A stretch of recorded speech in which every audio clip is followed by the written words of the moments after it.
Hello friends, मेरा नाम आकांक्षा। मैं एसएससी जीडी 2018 की ही कैंडिडेट हूँ।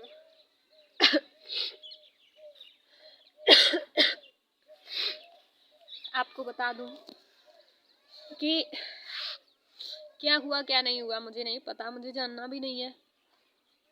ठीक है, बस ये बोलूँगी कि जब तक वर्दी हमें मिल ही नहीं जाती, 100% नहीं हो जाता, हमारा प्रोटेस्ट खत्म नहीं होगा। क्योंकि बेशक 80% श्योर हो चुका है कि हम जीत ही जाएंगे, लेकिन ये 80% है ना, 0 पे भी पहुंच सकता है अगर प्रोटेस्ट हमारा कंटिन्यू नहीं रहा, हमने अपना जोर नहीं दिखाया तो।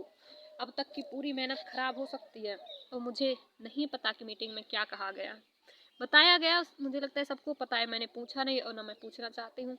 जहाँ तक कि मेरी अगर HMO से भी मीटिंग होती है ना, तो भी मैं नहीं जानना चाहती, मैं उनकी बात नहीं सुनना चाहती। क्योंकि अगर वो 50 बातें बोलने के बाद ये समझाना चाहते हैं कि हम योग्य नहीं हैं, तो मैं उनकी 50 का एक भी बात नहीं सुनना चाहती। क्योंकि मुझे पता है, उन्हें खुद पता है, तुम्हें पता है कि देश में इतनी भारी संख्या में पद रिक्त हैं।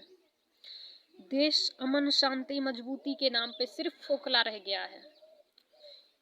इतने 100% के वहाँ 40% लोग ड्यूटी कर रहे हैं, 100 लोगों की ड्यूटी कर रहे हैं, डबल ट्रिपल ड्यूटी निभा रहे हैं। स्ट्रेस में आके अपनी जान दे रहे हैं, कभी खुद को गोली मारते हैं, कभी साथी को गोली मारते हैं, कभी कुछ करते हैं, कभी कुछ करते हैं, रिजाइन दे देते हैं जॉब से। इतनी मतलब ऐसा चल रहा है ना, इतना बुरी हालत हो रखी है। और हम योग्य होते हुए हमें वर्दी नहीं दी जा रही है। अरे मैं HMO जी को बोलना चाहूँगी, अमित शाह जी को बोलना चाहूँगी ना, आपको बोलती हूँ मैं, आपके पास अगर ये वीडियो पहुँचती है, अमित शाह जी, आप कहेंगे तो यही आपके 2 ऑप्शन है आपके लिए कि मैं देशभक्त हूँ, सच्चा देशभक्त हूँ, देश के लिए बहुत कुछ करना चाहता हूँ। एक आपके लिए ये ऑप्शन है। दूसरा ऑप्शन है कि मैं देश विरोधी हूँ। जी हाँ, मैं देश विरोधी हूँ और मेरा सपना सिर्फ देश के विनाश का है। आप इनमें से कौन है? अगर आप कह रहे हैं कि आप देशभक्त हैं, जी नहीं, आप देशभक्त नहीं है। अगर आप देशभक्त होते ना, असली सच्चे देशभक्त होते ना, तो आपके पास ये ऑर्डर्स हैं, मतलब आपके अधिकार, आपके अंदर आप में ये अधिकार है कि आप हमें ज्वाइनिंग दे सकते हैं, पर आप नहीं दे रहे। आपको पता है कि देश में इतनी भारी संख्या में पद रिक्त है, इतनी वैकेंसी खाली पड़ी हुई है, आप भर नहीं रहे हो उनको। और हम जैसे योग्य होते हुए लोगों को आप जॉब नहीं दे रहे हो, दर दर भटकाने को मजबूर कर रहे हो। देश का युवा रो रहा है, बेरोजगार है। अरे हम सिर्फ बेरोजगार नहीं है साहब, बेरोजगारी भी बहुत तरीके की होती है। अरे हम तो सारे टेस्ट पास करने के बाद बेरोजगार हैं। तुम्हें शर्म नहीं आती कि रिक्त इतने पद पड़े हुए हैं? सारी टेस्ट पास किए और आपने जो हमें नौटंकी दी है ना, एक ढोंग रच दिया है हमारे लिए कि हम फाइनल मेरिट से बाहर हैं। तो सुनो, मैं मानती हूँ कि मैं अभी जो गलती कर रही हूँ, एक की इतनी बदतमीजी से बात कर रही हूँ ना, लेकिन आप हैं इसी लायक, आप हैं इसी लायक। क्योंकि आप ना, आप पता नहीं यार क्या आप, मैं श्योर हूँ 100% कि आपका सपना सिर्फ देश का विनाश करना है। इसीलिए आप ऐसा कर रहे हैं। आपके अंदर है ये अधिकार, आप कर सकते हैं सबका सपना पूरा, आप देश को मजबूत कर सकते हैं और आपकी जेब से कुछ नहीं जाएगा। फिर भी आप नहीं कर रहे हैं, तो आप देश विरोधी नहीं हुए तो कौन हुए?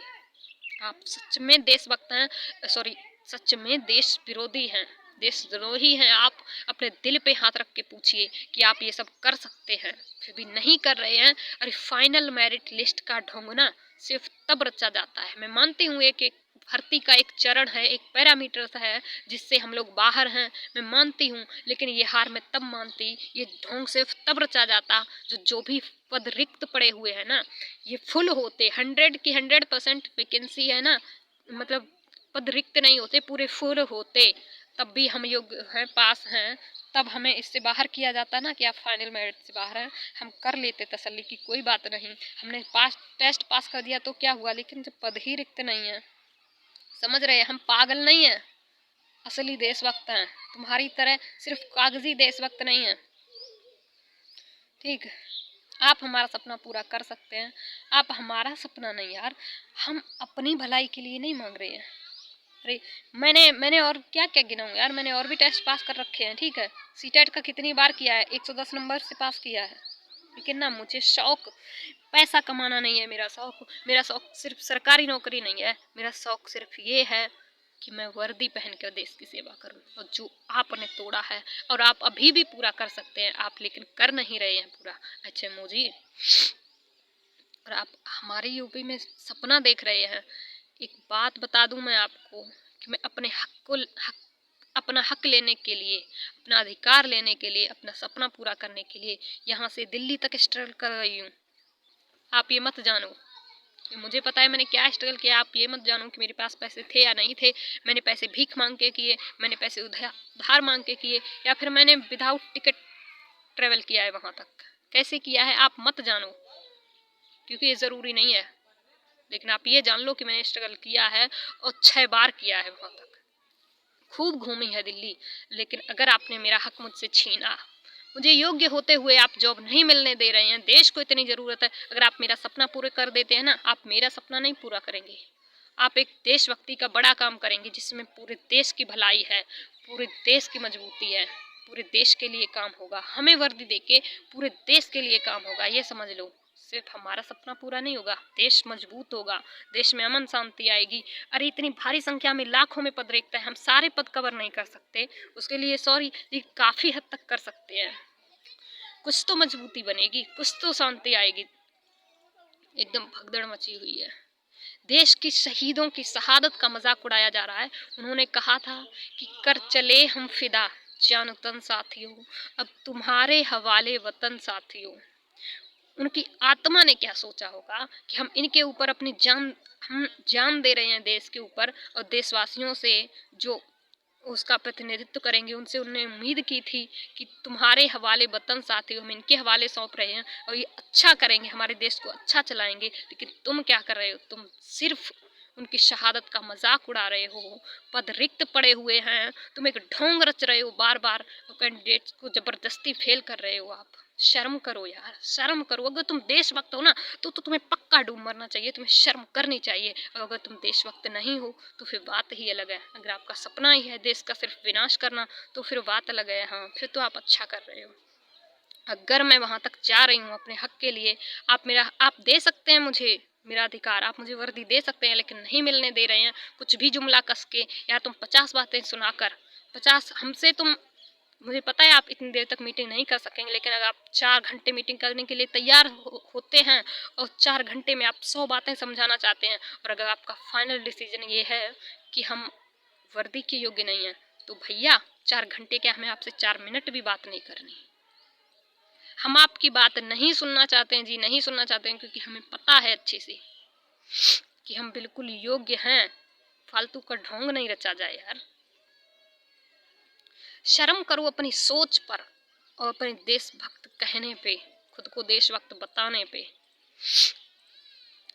मैं किसी भी पार्टी के साथ में नहीं हूँ, मैं किसी भी पार्टी का समर्थन नहीं करती, और ना ही किसी के विरोध में हूँ। लेकिन आप मुझे विरोधी बना देंगे बिल्कुल। आपने अगर मुझसे मेरा हक छीना, तो हम आपसे सत्ता छीनेंगे, ये मेरा वादा है आपसे।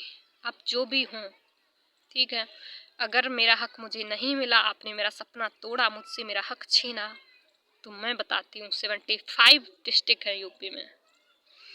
कोशिश करूंगी कि मैं सारे डिस्ट्रिक्ट में जाऊं और आपकी असलियत बताऊं, जिससे आप कहेंगे कि मैं आपके विरोध में दुष्प्रचार कर रही हूं, लेकिन असली में मैंने आज तक ना कभी गलत किया है और ना करूंगी। आपको लगेगा गलत है, लेकिन मैं सिर्फ आपकी असलियत बताऊंगी, सिर्फ आपकी असलियत। और आपकी असलियत ऐसी है जिसे अगर अच्छे से हर किसी को पता चलेगा ना, तो कोई आपको वोट नहीं देगा। आप देख लीजिए आप क्या करवाना चाहते हैं। मैं अभी भी किसी पार्टी के विरोध में नहीं हूँ। आप मुझे ज्वाइनिंग दो, आप मुझे वर्दी दो, और हम आपको वोट देंगे। देख लो आपको क्या करना है। हमें नहीं करनी चाहिए थी मिन्नतें, हमें नहीं करनी चाहिए थी रिक्वेस्ट, लेकिन फिर भी इतनी की और इतना धैर्य रखा, और कितना रखें कुछ नहीं पता यार। शर्म करो अपने आप को देशभक्त बताने में, क्योंकि आपके पास ये अधिकार है। आप हमारे सपने पूरे कर सकते हैं, आप देश को मजबूत कर सकते हैं, लेकिन आप नहीं कर रहे हैं, तो आप सिर्फ एक देशद्रोही हैं, देश विरोधी हैं। ठीक है, सबको ये बोलूँगी कि प्लीज़ हार मत मानिए। हम तब तक तक लड़ेंगे जब तक जीत नहीं जाते। जी हाँ, प्रोटेस्ट हमारा ख़त्म नहीं होगा, न कल ख़त्म हुआ था न कल ख़त्म होगा। ये प्रोटेस्ट तब तक जारी रहेगा जब तक हमारे तन पे वर्दी नहीं आती। Thank you.